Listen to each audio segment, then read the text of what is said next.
मैं राजपाल आप सभी का आपके अपने YouTube चैनल चारण एजुकेशन क्लासेस पर स्वागत करता हूं। दोस्तों आज अपने लेकर आ गए हैं राजस्थान अध्ययन सीरीज की एक नई क्लास और आज की क्लास में अपने करेंगे कक्षा 8 के अध्याय 1 18वीं सदी का राजस्थान। दोस्तों इससे पहले कक्षा 6 और कक्षा 7 की कंप्लीट बुक्स हो चुकी है। आज अपनी कक्षा 8 के बुक स्टार्ट कर रहे हैं, तो सभी साथी अभी से वीडियो को लाइक कर दे, शेयर कर दे और चैनल को कर ले सब्सक्राइब, क्योंकि ये क्लास बहुत ही महत्वपूर्ण होने वाली है। क्योंकि दोस्तों राजस्थान जीके जितना भी पूछा जाता है वो राजस्थान अध्ययन की बुक से ही पूछा जाता है और उसका आंसर भी यहीं से ही सही माना जाता है। तो अपने क्लास को करते हैं स्टार्ट। मराठा शक्ति को सर्वप्रथम संगठित किसने किया? मराठा शक्ति को सर्वप्रथम संगठित शिवाजी महाराज ने किया था। किसने किया था? शिवाजी महाराज ने। औरंगजेब की मृत्यु के बाद मराठों ने किस दिशा की ओर विस्तार की नीति अपनाई थी? औरंगजेब की मृत्यु के बाद मराठों ने उत्तर भारत की ओर विस्तार करने की नीति अपनाई थी। राजस्थान में सर्वप्रथम मराठों का प्रवेश किस रियासत से हुआ? राजस्थान में सर्वप्रथम मराठों का प्रवेश मेवाड़ रियासत से हुआ। राजस्थान में मराठों का सर्वप्रथम प्रवेश कब हुआ? राजस्थान में मराठों का सर्वप्रथम प्रवेश 1711 ईस्वी में हुआ था। कब हुआ था? 1711 ईस्वी में। आगे देखिए दोस्तों, ये क्लास आपके लिए बहुत ही हेल्पफुल होने वाली है। 1720 ईस्वी में किस मराठा पेशवा ने मराठों का ध्वज अटक से कटक तक फहराने का लक्ष्य रखा? दोस्तों 1720 ईस्वी में पेशवा बाजीराव ने मराठों का ध्वज अटक से कटक तक फहराने का लक्ष्य रखा। मराठों ने कोटा व बूंदी पर कब आक्रमण किया? मराठों ने कोटा व बूंदी पर आक्रमण 1726 ईस्वी में किया था। 1728 ईस्वी में राजस्थान की कौन सी रियासतों ने मराठों को खिराज देना आरंभ किया? तो दोस्तों डूंगरपुर व बांसवाड़ा रियासत ने 1728 ईस्वी में मराठों को खिराज देना आरंभ किया, यानी कि अपनी सुरक्षा के लिए दिया जाने वाला कर। 22 अप्रैल 1734 को मराठों ने पुनः बूंदी का शासक किसे बनाया? दोस्तों 22 अप्रैल 1734 ईस्वी को मराठों ने पुनः बूंदी का शासक बुद्ध सिंह को बनाया था। किसे बनाया था? बुद्ध सिंह को। आगे देखिए दोस्तों, मराठों का राजस्थान की राजनीति में प्रथम हस्तक्षेप कहाँ किया गया? दोस्तों मराठों का राजस्थान की राजनीति में प्रथम हस्तक्षेप बूंदी में किया गया था। कहाँ किया गया? बूंदी में। मराठों की बढ़ती शक्ति को रोकने के लिए राजपूत शासकों ने सम्मेलन कहाँ बुलाया? मराठों की बढ़ती हुई शक्ति को रोकने के लिए राजपूत शासकों ने हुरडा भीलवाड़ा में सम्मेलन बुलाया था। हुरडा सम्मेलन कब हुआ? दोस्तों हुरडा सम्मेलन 17 जुलाई 1734 में हुआ। मोस्ट इम्पोर्टेंट प्रश्न है, एग्जाम में आता ही आता है। 101% एग्जाम में आता है, हर एग्जाम में लगभग आता ही है कि हुरडा सम्मेलन कब हुआ? 17 जुलाई 1734। हुरडा सम्मेलन से प्रश्न आता है तो आप इसके सभी प्रश्न को रट्टा मार लेना। हुरडा सम्मेलन की अध्यक्षता किसने की? हुरडा सम्मेलन की अध्यक्षता दोस्तों मेवाड़ महाराणा जगत सिंह द्वितीय ने की। किसने की? मेवाड़ महाराणा जगत सिंह द्वितीय ने। दोस्तों एक बात मैं आपको बता दूं कि यदि आपको ये क्लास अच्छी लगी ना तो वीडियो को लाइक जरूर कर दें। हुरडा सम्मेलन में आमेर के किस राजा ने भाग लिया? हुरडा सम्मेलन में आमेर के राजा सवाई जय सिंह ने भाग लिया था। हुरडा सम्मेलन में जोधपुर के किस राजा ने भाग लिया? दोस्तों हुरडा सम्मेलन में जोधपुर के राजा अभय सिंह राठौड़ ने भाग लिया था। हुरडा सम्मेलन में नागौर के किस राजा ने भाग लिया? हुरडा सम्मेलन में नागौर के राजा भगत सिंह ने भाग लिया। हुरडा सम्मेलन में कोटा के किस राजा ने भाग लिया? तो दोस्तों कोटा के राजा थे दुर्जन शाल।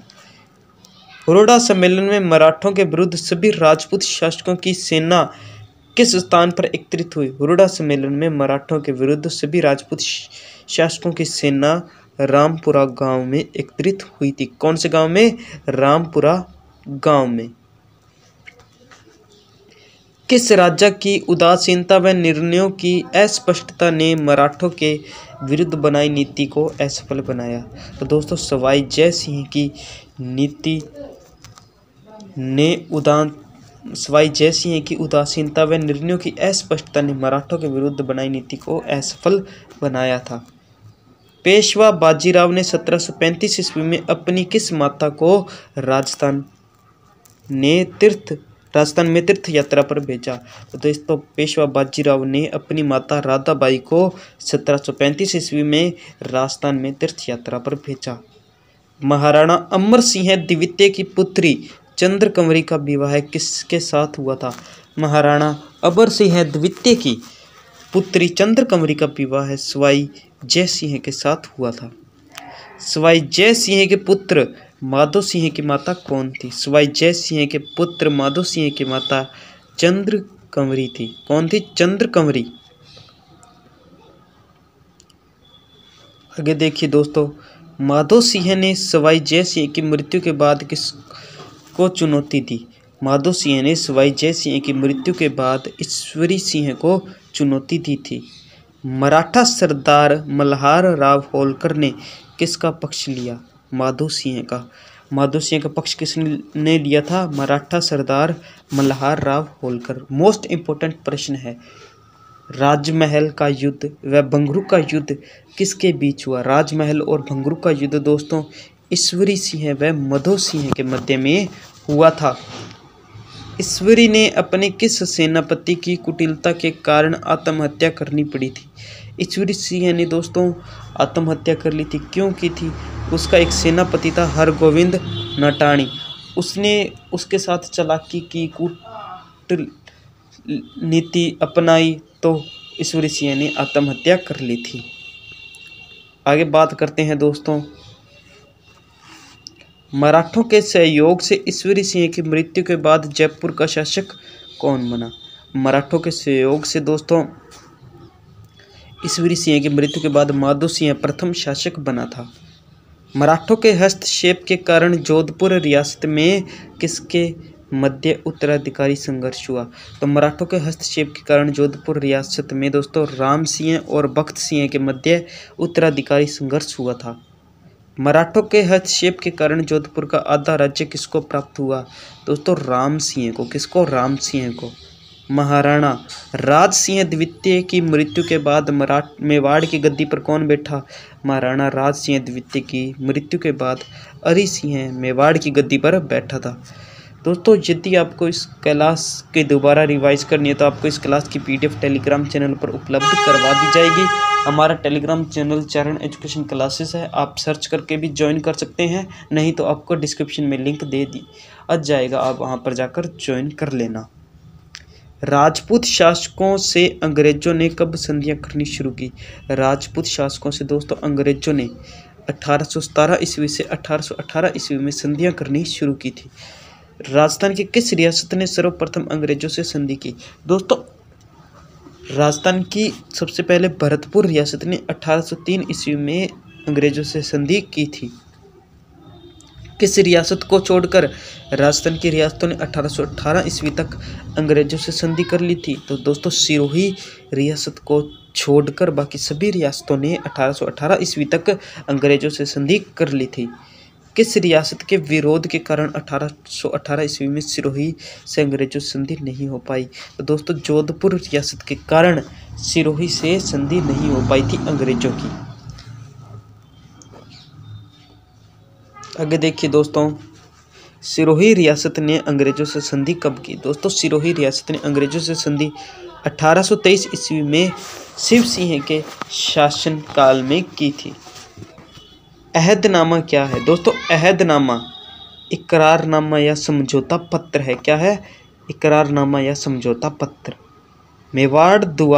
मराठों द्वारा अन्य शासकों से लिया जाने वाला सुरक्षा कर कौन सा था? चौथ था। कृषि भूमि पर लगने वाला कर था खिराज या खराज? कृषि भूमि पर लगने वाला कर क्या था? खिराज या खराज। दोस्तों ये थे आज के अपने कुछ महत्वपूर्ण प्रश्न और यहीं पे अपना कक्षा 8 का अध्याय 1 समाप्त होता है। इसके बाद अध्याय एक में एक भी प्रश्न ऐसा नहीं बचता जो आपको इस क्लास में नहीं करवाया गया हो। तो यदि आपको ये क्लास अच्छी लगी है तो वीडियो को लाइक कर दें, शेयर कर दें और चैनल को कर लें सब्सक्राइब। ऐसी और क्लासेस पाने के लिए आप बेल आइकन को ऑल पर सिलेक्ट जरूर कर लेना, ताकि जब कल नई क्लास आए तो आपको उस क्लास का नोटिफिकेशन सबसे पहले मिल जाए। इस क्लास की PDF पाने के लिए आप हमारा टेलीग्राम चैनल चरण एजुकेशन क्लासेस ज्वाइन कर लें। टेलीग्राम चैनल का लिंक नीचे डिस्क्रिप्शन में दिया गया है, आप वहां पर जाकर ज्वाइन कर सकते हैं। आप हमें इंस्टाग्राम पर भी ज़रूर फॉलो करें, हमारा इंस्टाग्राम पेज है चरण एजुकेशन क्लासेस। तो मिलते हैं कल नए चैप्टर के साथ। जय हिंद साथियों, वंदे मातरम।